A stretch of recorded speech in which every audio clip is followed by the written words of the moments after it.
Assalamualaikum warahmatullahi wabarakatuh. Saya Adesti Yusi Milani, NIM 2003102173. Saya akan mempresentasikan mengenai jenis dan mekanisme kredit perbankan. Bank yang saya pilih adalah Bank Muamalat Indonesia. Sehingga pembahasan presentasi saya yaitu tata cara pengajuan kredit Bank Muamalat Indonesia, jenis kredit yang ditawarkan Bank Muamalat Indonesia, dan syarat dalam pengajuan kredit Bank Muamalat Indonesia. Sebelumnya saya akan menjelaskan tentang PT Bank Muamalat Indonesia. PT Bank Muamalat Indonesia merupakan bank pertama di Indonesia yang menggunakan konsep perbankan syariah, didirikan pada tanggal 1 November tahun 1991. Pembahasan selanjutnya yaitu tata cara pengajuan kredit Bank Muamalat Indonesia.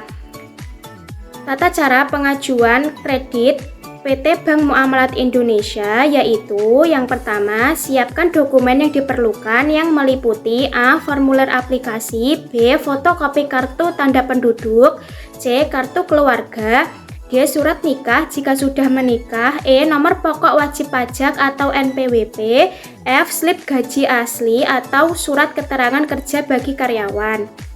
Yang kedua, kirimkan formulir aplikasi dan dokumen yang diperlukan ke cabang bank muamalat terdekat atau hubungi layanan pelanggan untuk memulai proses aplikasi. Yang ketiga, menunggu bank menilai dan memverifikasi dokumen yang diserahkan, termasuk memeriksa keabsahan dan kemampuan finansial pemohon untuk membayar angsuran.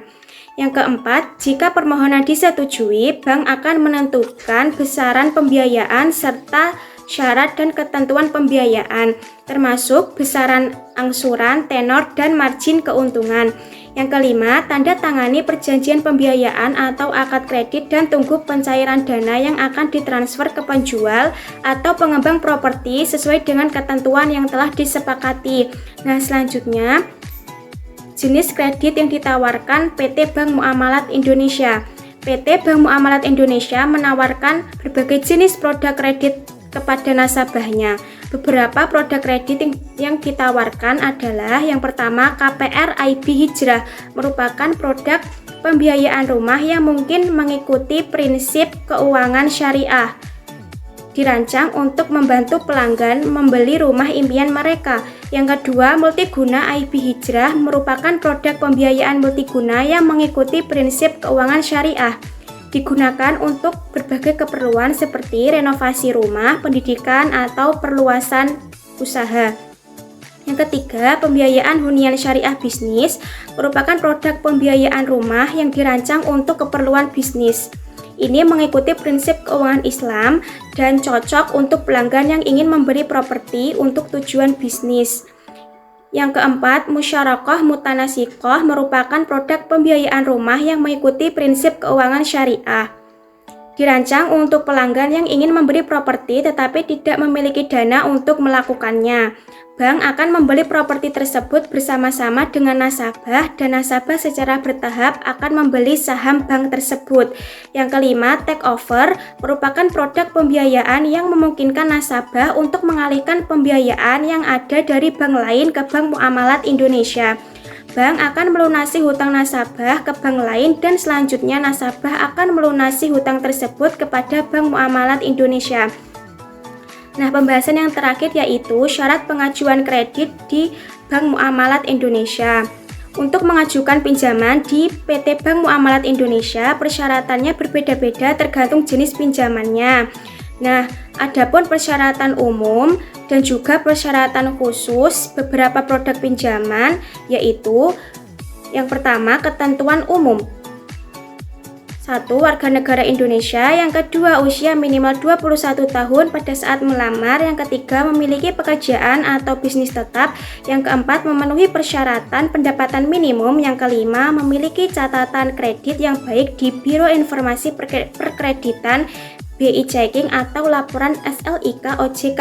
Yang keenam, memberikan informasi dan dokumen yang akurat. Nah, selain ketentuan umum atau persyaratan umum, ada juga persyaratan khusus untuk beberapa produk pinjaman. Yang pertama, KPR IB Hijrah. Syarat yang pertama, lengkapi persyaratan administrasi formulir aplikasi. Yang kedua, memberikan fotokopi KTP pemohon dan KTP pasangan jika sudah menikah. Yang ketiga, memberikan fotokopi kartu keluarga pemohon dan kartu keluarga pasangan jika sudah menikah. Yang keempat, memberikan fotokopi akta nikah pemohon jika sudah menikah. Yang kelima, memberikan salinan slip gaji atau laporan penghasilan pelamar. Yang keenam, memberikan salinan rekening koran pemohon selama 3 bulan terakhir. Yang ketujuh, memberikan fotokopi buku tabungan atau lembar giro pemohon selama 3 bulan terakhir. Yang kedelapan, memberikan salinan NPWP nomor pokok wajib pajak pemohon. 9. Memberikan fotokopi IMB, izin mendirikan bangunan, dan PBB pajak bumi dan bangunan pemohon sebagai anggunan. Yang kedua, multiguna IP hijrah. Persyaratannya yang pertama, lengkapi persyaratan administrasi formulir aplikasi. Yang kedua, memberikan fotokopi KTP pemohon. Yang ketiga, memberikan salinan slip gaji atau laporan penghasilan pelamar. Keempat, memberikan salinan laporan rekening bank pemohon selama 6 bulan terakhir. Yang kelima, memberikan fotokopi buku tabungan atau lembar giro pemohon selama 6 bulan terakhir. Yang keenam, memberikan salinan NPWP nomor pokok wajib pajak pemohon. Yang ketujuh, menyerahkan fotokopi sertifikat anggunan, biasanya berupa SHM, SHGB, atau BPKB atau sertifikat titipan. Nah, sekian pembahasan yang dapat saya sampaikan. Apabila ada kurang lebihnya, saya mohon maaf. Wassalamualaikum warahmatullahi wabarakatuh.